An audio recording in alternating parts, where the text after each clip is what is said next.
in your government, in your local community. What were some of the questions that you had? What sparked that curiosity in you that made you step foot in that first council meeting or town hall meeting that you went into? Living in a small town, I am a native of Atlanta. I grew up right down the street, had a house down the street. So as a native of Atlanta, 20 years ago, we moved to a small town. Small town America is very different from big cities. And just getting there and not seeing the city grow, not seeing anything happen. At the time, the mayor had been mayor since 1986, and that was 20 years ago. He left as mayor for 4 years and came back as the mayor for another 12 years. So he served since 1986. But in those years, nothing was happening in our city. And I go to council meetings because I knew that that's where the business of the city took place. So I go to council meetings and I'd ask a lot of questions. Still Brenda's daughter who asked all the questions, so I ask a lot of questions.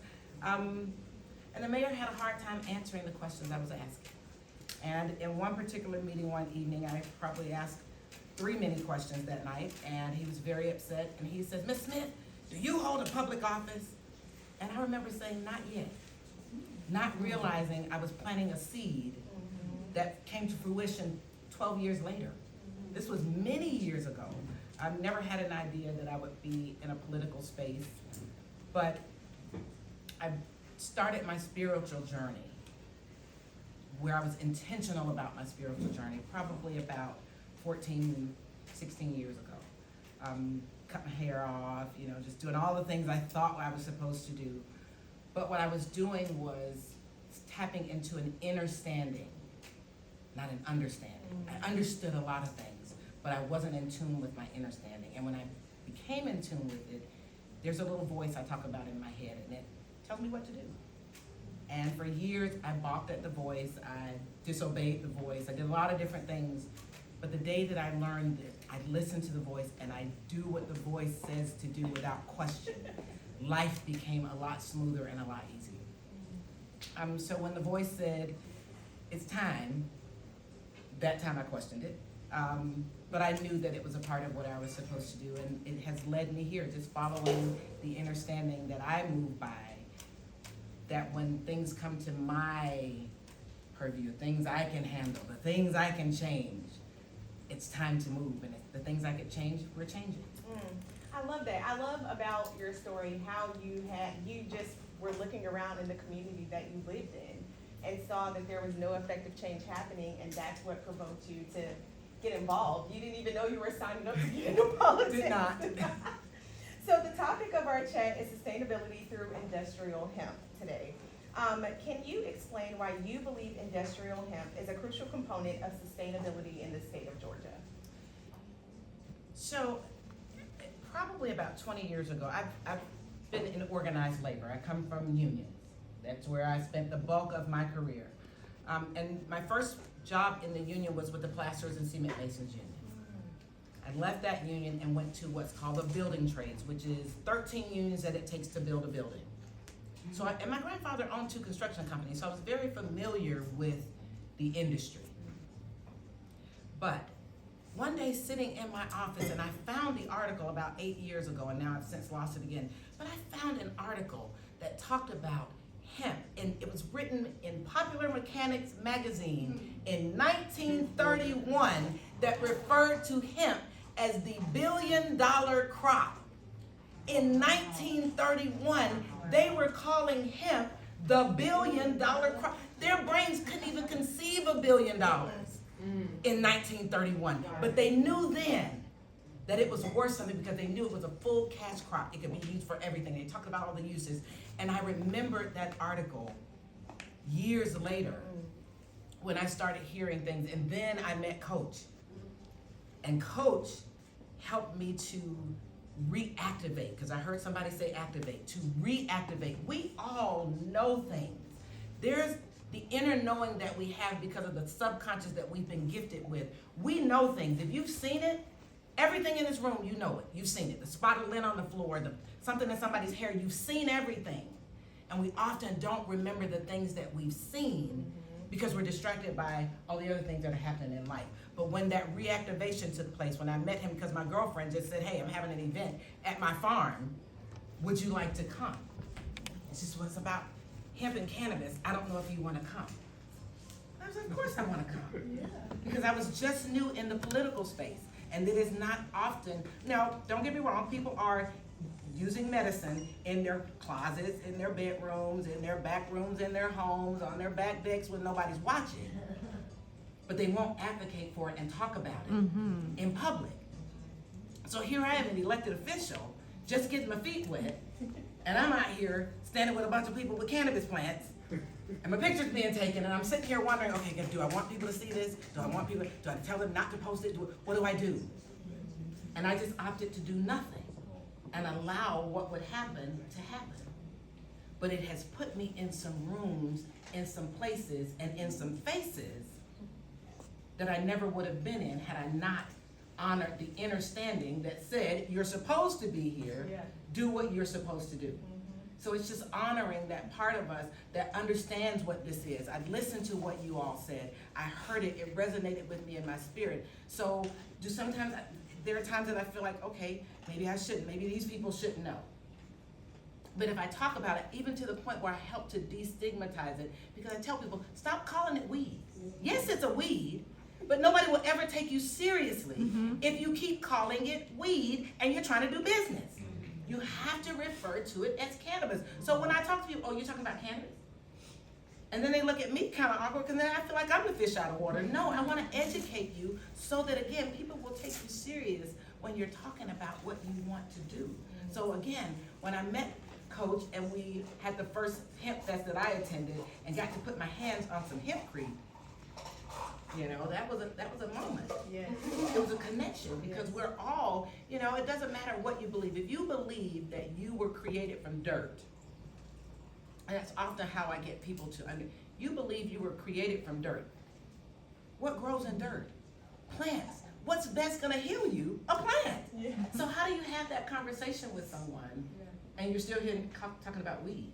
Now I gotta talk to you about cannabis, so I can tell you how cannabis can save your life. We heard the testimony. It works. So now to take that and move it into a different space and look at how we can take it to rebuild homes for the same person that's taking the plant as medicine to heal their body. Now I can come over here and heal your aging home, because your aging home is dying. But we can heal it with the same plant, just used in a different way. So that is my mission, that is my motto, that is my drive at this point, is to change the narrative. I love that, and I love how you take every opportunity. What I don't hear you saying is, I'm a hemp expert or I'm a cannabis expert. What I hear you saying is, I'm taking what I'm learning and I'm immediately elevating the image of the plant in conversations, in people, you know, daily discussions. And I love that, because I think that that's just a simple, very easy way that we can even advocate for the plant, as simply as just elevating our sense of conversation. So your platform includes engaging Palmetto local businesses with residents, growing warehouse businesses, and revitalizing the downtown and Main Street area of Palmetto. So do you see the future of the hemp industry playing a role in these goals that you have set for your local city? Absolutely. One correction, I am not promoting warehouses. Palmetto is 11 square miles of beautiful, pristine place that has been infiltrated by lots of warehouses. They are great revenue sources, but they are not beautiful to look at. So we do not want any more warehouses. However, we have a downtown that has been vacant for many years, like a lot of small towns. You know, you have businesses that have been there for sometimes a whole 100 years, and then the parents die off, and then they give the business to their kids who absolutely hate it. I don't want to do this business, I'm leaving. And they leave town, they sell the property, the people that purchase the property often don't do anything with it, and it sits and it just dies in the middle. So our downtown is dead. However, we have had two families to purchase a lot of the land in our downtown. Fortunately, they are very forward thinking. Fortunately, they are very appreciative of me being the mayor. And fortunately, they have lots of money. So those are the great things. And that with that synergy, we can create the spaces that we would like to see. And one of the things that I spoke with them about just the other day, there's one building that sits on the corner in our downtown. It's an institution, was the one of the first black businesses in the city. It was a hair salon. The woman that opened it was the first black hairstylist in the city of Palmetto. So it was just an amazing space. But she's moved on, and they bought the space. And just in the last couple of weeks, they've been kind of doing some demo to figure out what they're going to do with it. And I walk about the city when I go to meetings at different buildings. So I was walking from a meeting, and I saw the owner. So I said, I'm going to stop in and speak to him. And just so happens they're ripping out the walls, they're ripping out the ceiling, and he sticks his finger, and all the mortar in between the bricks is just crumbling. And I said, hey, you ever heard of Hemp? Now, he's one of the founding partners of Mellow Mushroom, so I know he knows about plant medicine. Yeah. Because if you know what Mellow Mushroom is, absolutely. So I knew he knew about the plant. I love that. But I asked him, have you ever heard of hempcrete? He says no. And I love to talk with my limited knowledge. I use it wisely. So I used all of the knowledge that I had, and I said, well, it's this and it's that, and it's made out of this, and you can do this with it, and it's part this, and if you look at these buildings, they last forever because they've been made with hemp. And he's like, who do I need to talk to? Yeah. Instantly, that was a connection that had never even been considered. I was so grateful that I knew what I knew to be able to spout enough of it to at least get him engaged, so I could say, hey, let me get your coach's phone number. Yeah. Because everybody knows that coach is the go-to. But again, it's just starting the conversations and creating the places and the spaces to have the conversation. Yeah. And it starts with those that have the ability to do it. Now, have you encountered any challenges when promoting industrial hemp or the usage of hemp, and how have you handled those conversations? I have not. I'm pretty persuasive. I own that. But I have a way of connecting with people because I'm a human that connects with other humans. I don't care about your titles. I don't often even tell people what my titles are, and I have multiple. Because I believe if we can connect on a human level, we can do anything. We take the business out of it and allow the business to do what it's going to do once we've connected on the human side. So I'm all about education. I am an educator by trade. So I educate people, and I use every opportunity, and I'm grateful that I'm pretty good with words, that I can educate you on the level of your understanding. I can't take you too fast, too far if you're not ready. Gotta meet people where You they gotta are. meet people where they are. So again, just creating the conversation and making people comfortable to have the conversation and not feel that you're gonna judge me for what you're doing in your closet anyway. That's the part I have to always throw out, because there's so many people that are doing this in hiding and living a double life doing this. When in actuality, if we all just come together, we see it's probably more of us than them anyway. Let's just talk about it, right? Yeah. So you have been recognized for your contributions to health equity and social justice, and you touched on this a little bit before, but how does the promotion of industrial hemp align with your values on that? So thinking about it, I don't look at it just from a financial place. I look at it from the jobs that can be created. Yes.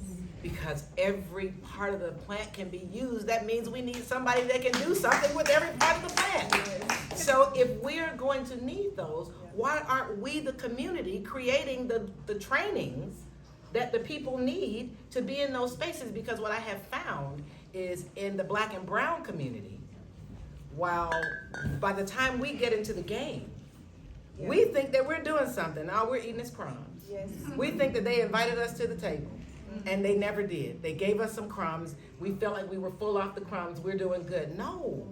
We want to eat at the table with the big people. Absolutely. Yeah, it's time for us. So how, again, do we create these conversations that we're controlling the narrative, that we're invited? We're now the ones with the invitations. You want to come to my party? Yeah, I can invite you to my party because I'm hosting the party instead of always waiting for the invite. Absolutely. I love that. Okay. And I love how you're taking this concept of industrial hemp and you're using it as a way for us to empower ourselves and for people, our communities, to be empowered. And even just the idea of just discussing what you're doing in your closet or your back porch anyway continues to empower us, so that, you know, we're not in hiding all the time about trying to heal ourselves or use the plant for whatever benefits exist. So how can community members and local businesses get involved and support the initiatives of industrial hemp across the state of Georgia? What can we all do? Again, I think it starts with just the conversations that we have to initiate. Just owning who you are. If this is your jam, just rock it out. You know what I mean? Don't try to two-step over here to somebody else's jam. If this is yours, just do it and do it to the fullest. We will, and I will admit I've been a little bit guilty myself because again, not wanting to be judged by those who I think judge me. But I read something on Facebook years ago and I said it changed my life. It changed my life till it doesn't. But it's a quote that says, "What you think of me is none of my business." And I have been moving in that space for about 15 years. Every now and then, that little imposter syndrome will pop up and say, "Hey, wait a minute. You know she goes to church. You know she went to church with your mama. Your mama is gone, but she's still here." And she's sitting over there saying, look at that girl.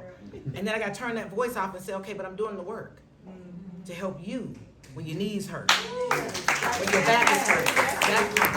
So not being afraid to say the things that need to be said in front of the people that they need to be said in front of, and being okay with what does not happen when the conversation happens. I love that. Thank you.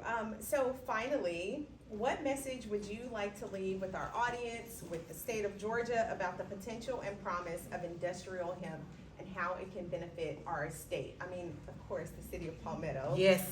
But the state of Georgia in general. The one thing I would encourage you to do is read that article from Popular Mechanics magazine in 1931. That was almost 100 years ago that people were talking about hemp, the plant, for its myriad of uses. There were 200 known uses back then.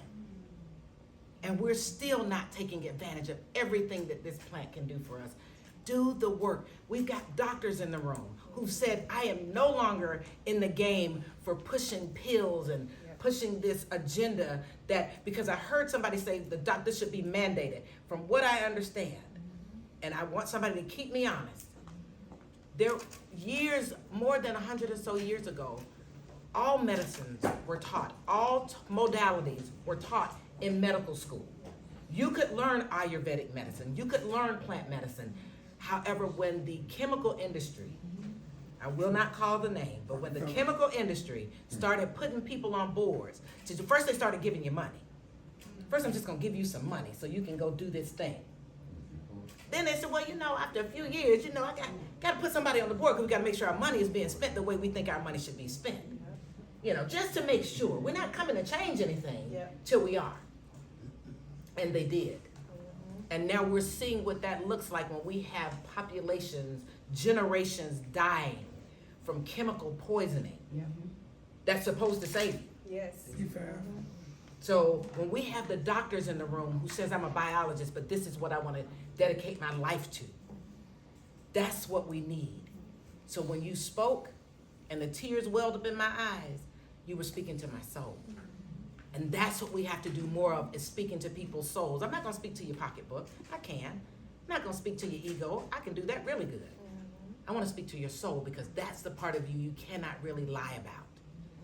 And if you want to know who your soul is, you might want to introduce yourself to the plant. It might help you find it. You may find it. So you might find it. So. Well, I want to personally thank you. This has been such an honor and a blessing just to be able to sit here and chat with you. Hemp is going to revolutionize our country, our world. And to what you were saying, if we are not participating in it, if we're not participating in the development of it, we've already seen what has happened in regulated cannabis industries. We already know how patients, people of color get overlooked, they get bypassed, big corporate cannabis money comes in, and we don't want that to be the same case as the hemp industry continues to establish and to grow. So I want to thank you so much again for your time. I want to thank you for just sharing this with us, sharing your gifting with us. I'm thanking you on behalf of the city of Palmetto as well for the changes that you're going to make there, and I'm excited to come and visit. It's always amazing to me how the city of Atlanta is such a huge population, it's such a huge city. And I always tell people, you know, the minute you drive outside of Atlanta, you're in Georgia.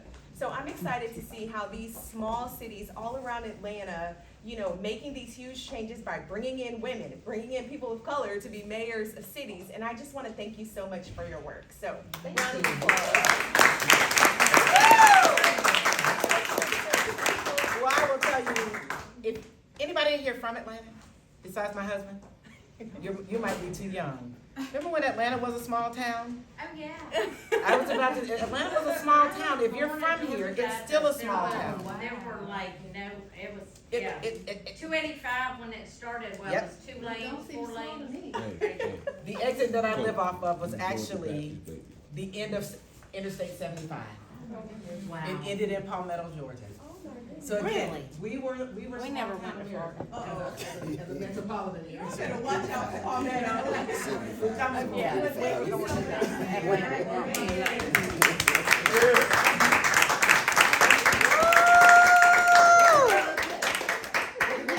They look great. I'd like to see. Can we get our picture? Yeah, let's get a picture. Magazine's popular. Excuse me, Mayor. Yes, sir, I'm coming, sir. Yeah, right here, it's great. I want to be by her, but we good. Oh, you know where I am. You know. You know where I am. Jonathan. I love it. It's Betty. Buzz, buzz. Buzz. I liked it. I can't spell it. She's on brand. She don't miss an I love opportunity. it, Buzz. I love you. Well, you That's saw a how I good- weaved in Honey, my little honey, pollinator. You did. Little analogies. Wonderful. Well, thank you both so much for an amazing segment. I know I feel inspired. I don't